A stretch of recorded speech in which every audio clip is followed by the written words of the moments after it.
बिस्मिल्लाहिर्रहमानिर्रहीम। Dear students, आज हम शॉर्ट क्वेश्चन एक पढ़ने जा रहे हैं। बड़ा मशहूर एक शॉर्ट क्वेश्चन है सेकेंड ईयर फिजिक्स में, इलेक्ट्रॉन वोल्ट। या शॉर्ट क्वेश्चन कुछ यूं भी आता है, prove that 1 electron volt is equal to 1.6 cross 10⁻⁻19 joule. ये क्वेश्चन है। इसके अलावा हम एक और शॉर्ट डिस्कस करेंगे। आज हम कंपैरिजन करेंगे किसका, इलेक्ट्रिक फोर्स का और ग्रेविटेशनल फोर्स का। खैर, इसको एट द एंड देखेंगे। फिलहाल जो एक स्टूडेंट ब्लंडर मारते हैं, एक मिस्टेक करते हैं, अगर पूछा जाए इलेक्ट्रॉन वोल्ट किस चीज का यूनिट है, तो वो वोल्ट को देख के अमूमन पोटेंशियल डिफरेंस को क्लिक करते हैं, जो कि एब्सोल्युटली रॉन्ग है। कीप इन माइंड दैट, मैं यहीं से आज स्टार्ट लूंगा। Electron volt is a unit of energy. Electron volt is a unit of energy. अब ये बात माइंड में रखिएगा। अब हम इलेक्ट्रॉन वोल्ट की डेफिनेशन करेंगे। Student, let I say that मेरे पास ये दो अपोजिटली चार्ज पैरेलल प्लेट्स हैं। इस प्लेट के ऊपर फॉर एग्जांपल नेगेटिव चार्ज है, ये प्लेट ए है। इस प्लेट के ऊपर पॉजिटिव चार्ज है, से ये प्लेट बी है। Electric field lines will move from positive plate to negative. हमें पता है इलेक्ट्रिक फील्ड हमेशा प्लस चार्ज से माइनस चार्ज की तरफ होता है। अब मेरे पास इन दो प्लेट्स के दरमियान जो पोटेंशियल डिफरेंस है, यहाँ पे नेगेटिव पोटेंशियल है, यहाँ पे पॉजिटिव पोटेंशियल है। मान लें इनके दरमियान जो पोटेंशियल का डिफरेंस है डेल वी, वो 1 वोल्ट है। ये चीज आप मेंशन करेंगे, 1 वोल्ट का पोटेंशियल डिफरेंस है। यानी अगर इस प्लेट के ऊपर 9 वोल्ट है फर्ज करें, तो यहाँ पे 10 वोल्ट का पोटेंशियल है। वो डिफरेंस कितना होगा, 1 वोल्ट का। अब मेरे पास एक सिंगल इलेक्ट्रॉन है, ये मेरे पास इलेक्ट्रॉन है, यहाँ पे वो इलेक्ट्रॉन मौजूद है, या ये इस जगह पे इलेक्ट्रॉन मौजूद है, सिंगल इलेक्ट्रॉन। अगर मैं इस इलेक्ट्रॉन को फ्री कर दूं, तो जहर है ये प्लस प्लेट इस नेगेटिव इलेक्ट्रॉन को अट्रैक्ट करेगी, तो ये इलेक्ट्रॉन मूव करेगा against the from negative to positive plate, और ये कौन सी एनर्जी गेन करेगा, काइनेटिक एनर्जी। इसी तरह अगर ये मेरे पास एक इलेक्ट्रॉन है, यहां पे पड़ा है, मैं इस इलेक्ट्रॉन के ऊपर वर्क करता हूं, नेगेटिव चार्ज को नेगेटिव प्लेट की तरफ लेके आता हूं, मैं इसके ऊपर वर्क करूंगा, मेरा वर्क इस इलेक्ट्रॉन के अंदर स्टोर हो जाएगा। किस शक्ल में स्टोर होगा, पोटेंशियल एनर्जी की शक्ल में। तो जब एक इलेक्ट्रॉन को 1 वोल्ट के पोटेंशियल डिफरेंस में मूव कराया जाए, जितनी एनर्जी ये गेन कर लेगा या जितनी ये लॉस कर देगा, वो 1 इलेक्ट्रॉन वोल्ट एनर्जी कहलाती है। देखें, अगर इलेक्ट्रॉन माइनस से प्लस की तरफ जाएगा तो एनर्जी लॉस करेगा, यानी पोटेंशियल एनर्जी लॉस करेगा, काइनेटिक एनर्जी गेन करेगा, यूं समझ लें। अगर ये प्लस से माइनस की तरफ आएगा तो ये एनर्जी गेन जो है ना करेगा, उसको हम क्या कहते हैं, पोटेंशियल एनर्जी। तो डेफिनेशन करेंगे, the amount of energy gain, या तो एनर्जी गेन हो और लॉस, या लॉस हो, कौन कर रहा है, by a single electron, by an electron. कब, moving through a potential difference of, in moving, जब हम उसको मूव करवाएं, moving through a potential difference of 1 volt, 1 volt के पोटेंशियल डिफरेंस में जब हम उसको मूव करवाएं। पिछला टॉपिक जो आपको समझाया है, आपको पोटेंशियल की डेफिनेशन बताई थी। Electric potential difference is equal to work done on a unit positive charge. यहां से वर्क की फार्मूला हम निकालते हैं, Q इधर आके मल्टीप्लाई होगा, तो मेरे पास student work is equal to से Q into del V, Q into del V. अब work is a form of energy, वो एनर्जी काइनेटिक भी हो सकती है, वो एनर्जी पोटेंशियल भी हो सकती है। लेट मैं वर्क की जगह पे काइनेटिक एनर्जी, चार्ज एक इलेक्ट्रॉन था हमारी डिस्कशन में, तो चार्ज क्यू की जगह ई आ जाएगा। पोटेंशियल डिफरेंस मैंने मेंशन किया है कितने वोल्ट का है, 1 वोल्ट का, तो इसकी जगह आ जाएगा 1 वोल्ट। ये मेरे पास सिचुएशन है। अब एक इलेक्ट्रॉन के ऊपर जो चार्ज होता है E, that is 1.6 cross 10⁻⁻19 coulomb, और इसके बाद यहां पे जो पोटेंशियल डिफरेंस था वो 1 वोल्ट था, वो इक्वल किसके है, काइनेटिक एनर्जी या पोटेंशियल एनर्जी। इसी को मैं यूं लिखूंगा, the amount of energy gain और लॉस इज इक्वल टू, क्योंकि ये सिंगल इलेक्ट्रॉन है तो यहां पे आप आ जाएगा 1 electron volt is equal to 1.6 cross 10⁻⁻19। याद रखना कूलम इंटू वोल्ट, ये एमसीक्यू है, कूलम इंटू वोल्ट ये जॉल के बराबर होता है। ये हमारे पास रिजल्ट्स आ चुके हैं, यानी 1 इलेक्ट्रॉन वोल्ट एनर्जी कितने जॉल के बराबर है, 1.6 क्रॉस 10⁻⁻19 जॉल। अब जॉल बहुत बड़ा यूनिट है, इलेक्ट्रॉन वोल्ट बहुत ही स्मॉल यूनिट है एनर्जी का। ये एनर्जी का यूनिट हम बहुत छोटे लेवल पर इलेक्ट्रॉन प्रोटॉन की एनर्जी हम इलेक्ट्रॉन वोल्ट में मापते हैं। यहां से एक और रिलेशन हमें मिलती है, अगर ये एक पैरामीटर मैं इस तरफ लेके आऊंगा तो मेरे पास ये पैरामीटर जब इस तरफ आएगा तो पावर प्लस हो जाएगी, यानी हमारे पास एक और इक्वेशन है 1 joule is equal to 6.25 cross 10⁻18 electron volt. आप यूं समझें कि 10⁻18 इलेक्ट्रॉन वोल्ट मिलते हैं, तब जाके वो एक सिंगल जॉल के बराबर हैं। It means that जॉल is a larger unit of energy, much larger unit of energy. चलें जी, हमारा शॉर्ट क्वेश्चन एंड हो गया। आपको 3-4 पॉइंट्स जो मेन मिले हैं। आपको पहला पॉइंट पता चला कि इलेक्ट्रॉन वोल्ट एनर्जी का यूनिट है, इलेक्ट्रॉन वोल्ट बहुत छोटा यूनिट है, जॉल बड़ा यूनिट है, एक इलेक्ट्रॉन वोल्ट कितने जॉल के बराबर है, एक जॉल कितने इलेक्ट्रॉन वोल्ट के बराबर है।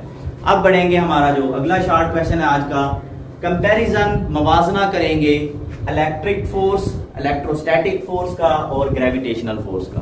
पहले मैं सिमिलैरिटीज आपसे शेयर करूंगा कि सिमिलैरिटीज क्या हैं। स्टूडेंट, अगर आपने सेकेंड ईयर फिजिक्स में कूलम्स लॉ पढ़ा है, कूलम लॉ के मुताबिक electric force is equal to K Q1 Q2 over R square, जबकि ग्रेविटेशनल फोर्स आपने स्कूल लेवल की फिजिक्स में पढ़ी है। Gravitational force, force of gravity between two objects, Newton का ग्रेविटेशनल लॉ वो होता है G m1 m2 over R square. अब पहली मुझे जो सिमिलैरिटी नजर आ रही है वो ये है कि ये चार्जेस की मैग्नीट्यूड के डायरेक्टली प्रोपोर्शनल है और ये ग्रेविटी वाली फोर्स मैसेज के प्रोडक्ट के डायरेक्टली प्रोपोर्शनल है। सो मैं यहां पे लिखूंगा coulomb force is directly proportional to, coulomb force is directly proportional to product of magnitude of charges की मैग्नीट्यूड के डायरेक्टली प्रोपोर्शनल है। इसके मुकाबले में जो ग्रेविटेशनल फोर्स है जो न्यूटन ने कैलकुलेट की है वो डायरेक्टली प्रोपोर्शनल है, directly proportional to product of magnitude of message.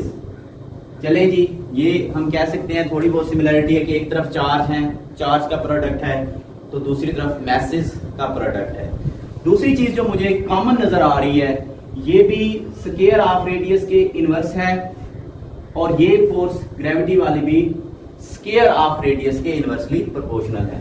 तो मैं यहां पे एक लाइन लिखूंगा, both are inversely proportional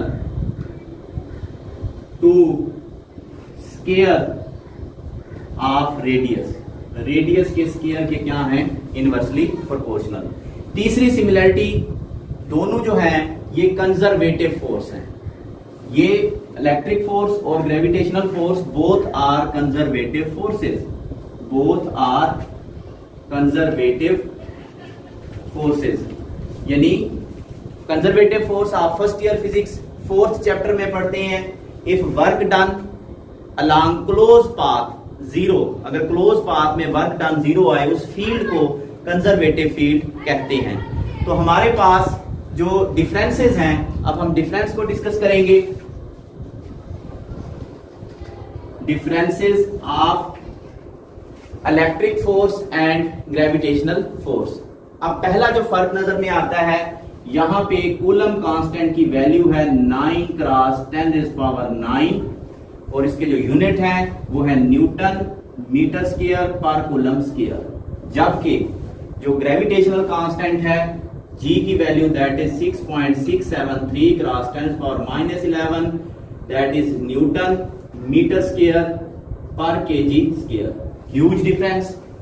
coulomb constant की वैल्यू बहुत लार्ज है, K की वैल्यू वेरी लार्ज है, जबकि ग्रेविटेशनल कांस्टेंट की वैल्यू वेरी स्मॉल है। तो हमें एक बल्कि 2 डिफरेंस मिल चुके हैं। इसकी वैल्यू और है, G की वैल्यू और है। ये बहुत लार्ज है, वो बहुत स्मॉल है। तीसरा फर्क जो हमें नजर आता है, ये जो चार्जेस के दरमियान फोर्स है वो अट्रैक्ट भी हो सकती है, अट्रैक्टिव भी हो सकती है, रिपल्सिव भी हो सकती है। इसका मतलब है कोलम फोर्स में बी अट्रैक्टिव, ये अट्रैक्टिव भी हो सकती है, और रिपल्सिव, ये रिपल्सिव भी हो सकती है। जबकि जो ग्रेविटेशनल फोर्स है, जमीन की फोर्स है, ग्रेविटी है, ये हमेशा अट्रैक्टिव है। जमीन हमेशा हर जिस्म को अपने सेंटर की जानब खींचती है। तो डिफरेंस है ये। तो gravitational force is only attractive, ये सिर्फ क्या है, अट्रैक्टिव है, ये रिपल्सिव नहीं है। तीसरा फर्क जो मुझे नजर आता है, अगर 2 चार्जेस हैं उनके दरमियान कोई मीडियम रख दें तो फोर्स चेंज हो जाती है। जबकि जमीन है, जमीन की फॉर एग्जांपल फोर्स के दरमियान अगर हम कोई भी मीडियम रख दें, ग्रेविटेशनल फोर्स चेंज नहीं होती। फॉर एग्जांपल ये मार्कर है, जमीन अगर इसको खींच रही है, अगर मैं अपना हाथ दरमियान में रख रहा हूं तो जमीन की कशिश के ऊपर कोई असर नहीं पड़ता। तो it means that Coulomb force जो है ये मीडियम डिपेंडेंट है, मीडियम डिपेंडेंट है, यानी मीडियम के आने से कोलम फोर्स तब्दील होती है। जबकि जो ग्रेविटेशनल फोर्स है, gravitational force is independent of medium, ये मीडियम पे डिपेंड नहीं करती। एक और चीज मुझे नजर आती है, दैट इज अगर ये 2 चार्जेस पड़े हैं स्टूडेंट्स, ये 2 प्लस चार्जेस, कोलम फोर्स को हम शील्ड कर सकते हैं कि इसको हम किसी भी चीज में यूं समझ लें, अगर हम पैक कर देंगे तो कोलम फोर्स जो है ना शील्ड हो सकती है, जबकि ग्रेविटेशनल फोर्स शील्ड नहीं हो सकती। So coulomb force can be shielded, ये शील्ड हो सकती है। 2 चार्जेस के दरमियान फोर्स को हम शील्ड कर सकते हैं, जबकि जो ग्रेविटेशनल फोर्स है, gravitational force can not be shielded, उसको मैं शील्ड नहीं कर सकता। एक और जो मुझे बहुत एक इंटरेस्टिंग एक डिफरेंस नजर आ रहा है दोनों फोर्सेस में, वो ये डिफरेंस है कि जो चार्जेस के दरमियान फोर्स है, चार्जेस के दरमियान फोर्स यानी कोलम फोर्स, ये बहुत ही स्मॉल रेंज रखती है, बहुत ही स्मॉल रेंज रखती है, रेंज बड़ी छोटी है इसकी। जबकि जो ग्रेविटेशनल फोर्स है स्टूडेंट्स, ग्रेविटेशनल फोर्स जमीन की कशिश जो है ना हम कह सकते हैं मून तक है, सूरज और जमीन भी एक दूसरे को अट्रैक्ट कर रहे हैं। It means that gravitational force क्या होती है, लॉन्ग रेंज होती है। बहुत ही सिंपल टॉपिक था, एक हम कह सकते हैं बेसिक्स है, जिसमें हमने मुवाजना किया है कि कोलम फोर्स की क्या खसूसियात हैं, उधर से क्या नाम है ग्रेविटेशनल फोर्स की क्या प्रॉपर्टीज हैं। सिमिलरिटीज देखें, बड़ी सिंपल सिमिलरिटीज हैं। ये चार्जेस का प्रोडक्ट है, वो मैसेज का प्रोडक्ट है। ये भी स्क्वायर ऑफ डिस्टेंस के इनवर्स है, वो भी स्क्वायर ऑफ डिस्टेंस के इनवर्स है। ये भी हम कह सकते हैं जो है ना कंजर्वेटिव फोर्स है, और दूसरी भी कंजर्वेटिव फोर्स है। सुपरपोजिशन प्रिंसिपल को दोनों फॉलो करती हैं। डिफरेंसेस देखें तो इसमें K की कीमत है, उसमें G की कीमत है। इसमें वैल्यू कांस्टेंट की लार्ज है, उसमें स्मॉल है। इसमें देखें ये अट्रैक्टिव रिपल्सिव हो सकती है, वो सिर्फ अट्रैक्टिव है। और देखें ये मीडियम डिपेंडेंट है कूलम फोर्स, वो मीडियम डिपेंडेंट नहीं है। जमीन की कशिश के ऊपर कोई असर नहीं होता, हम दरमियान में कोई भी मीडियम रख दें। इसके अलावा इसको शील्ड किया जा सकता है, ग्रेविटी को शील्ड भी नहीं किया जा सकता। कूलम फोर्स बहुत छोटे लेवल की फोर्स है, एक चार्ज यहाँ पड़ा है, एक चार्ज यहाँ पड़ा है, हो सकता है इनके दरमियान कोई कशिश ना हो। जबकि जो जमीन की ग्रेविटेशनल फोर्स है ये बहुत ही लॉन्ग रेंज है। आखिरी एक प्रॉपर्टी मैं और शेयर कर दूं, ये जो कूलम फोर्स होती है ये बहुत स्ट्रांग होती है। कूलम फोर्स क्या है, बहुत ही स्ट्रांग है, जबकि जो जमीन की ग्रेविटी है ये बहुत ही वीक फोर्स है। Coulomb force is much much stronger force as compare to gravitational force. Next इंशाल्लाह हम डिस्कस करेंगे मिलिकन ऑयल ड्रॉपलेट मेथड। अपना ख्याल रखिएगा। अल्लाह हाफिज।